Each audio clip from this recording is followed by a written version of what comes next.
ಸರ್ಕಾರ ಗಟ್ಟಿ ನಿರ್ಣಯವನ್ನ ತೆಗೆದುಕೊಳ್ಳಬೇಕಾಗಿದೆ.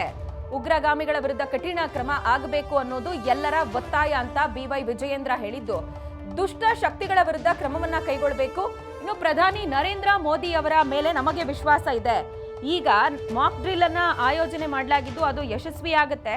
ಕೇಂದ್ರದ ಯಾವ ನಿರ್ಧಾರಕ್ಕೆ ಸಹ ನಮ್ಮ ಬೆಂಬಲ ಇದೆ ಅಂತ ಬಿವೈ ವಿಜಯೇಂದ್ರ ಹೇಳಿದ್ದಾರೆ.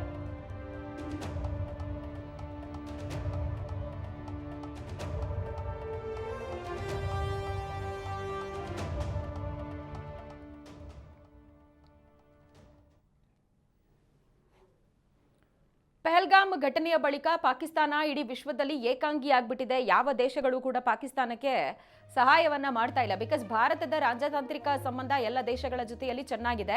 ಆದರೆ ಪಾಕಿಸ್ತಾನ ಕಳ್ಳ ಹಾದಿಯ ಮೂಲಕ ಅನೇಕ ದೇಶಗಳನ್ನ ಅಪ್ರೋಚ್ ಮಾಡ್ತಿರೋದು ನಾವು ಗಮನಿಸ್ತಾ ಇದ್ದೀವಿ. ಚೈನಾ ಪಾಕಿಸ್ತಾನಕ್ಕೆ ಬೆಂಬಲ ಕೊಡ್ತಾ ಇದೆ. ಇರಾನ್ ಪಾಕಿಸ್ತಾನಕ್ಕೆ ಬೆಂಬಲವನ್ನ ಕೊಡ್ತಾ ಇದೆ, ಯುದ್ಧ ನೌಕೆಗಳನ್ನ ಪಾಕಿಸ್ತಾನ ಕಳಿಸೋ ಮೂಲಕ. ಆದರೂ ಕೂಡ ರಾಜತಾಂತ್ರಿಕ ಮಟ್ಟದಲ್ಲಿ ಇವತ್ತಿಗೂ ಕೂಡ ಪಾಕಿಸ್ತಾನಕ್ಕೆ ಭಾರತದ ಜೊತೆಯಲ್ಲಿ ಯುದ್ಧ ಆಗಬಾರ್ದು, ಯುದ್ಧ ಆದರೆ ನಮ್ಮ ಸರ್ವನಾಶ ಖಚಿತ ಅನ್ನುವ ಆತಂಕ ಇದೆ. ಇದೆಲ್ಲದರ ನಡುವೆನೆ ಪಾಕಿಸ್ತಾನ ಇಡೀ ಜಗತ್ತಿನ ಮುಂದೆ ತಾನು ಪ್ರಬಲ ಅಂತ ತೋರಿಸ್ಕೊಳ್ಳುವ ಪ್ರಯತ್ನವನ್ನ ಮಾಡ್ತಾ ಇದೆ.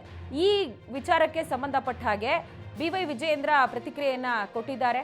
ಕೇಂದ್ರ ಸರ್ಕಾರ ಒಂದು ಗಟ್ಟಿ ನಿರ್ಧಾರವನ್ನ ತೆಗೆದುಕೊಳ್ಬೇಕು, ಉಗ್ರಗಾಮಿಗಳ ವಿರುದ್ಧ ಕಠಿಣ ಕ್ರಮ ಆಗಬೇಕು ಅನ್ನುವಂತಹ ಆಗ್ರಹವನ್ನ ಅವರು ಸಹ ವ್ಯಕ್ತಪಡಿಸಿದ್ದಾರೆ.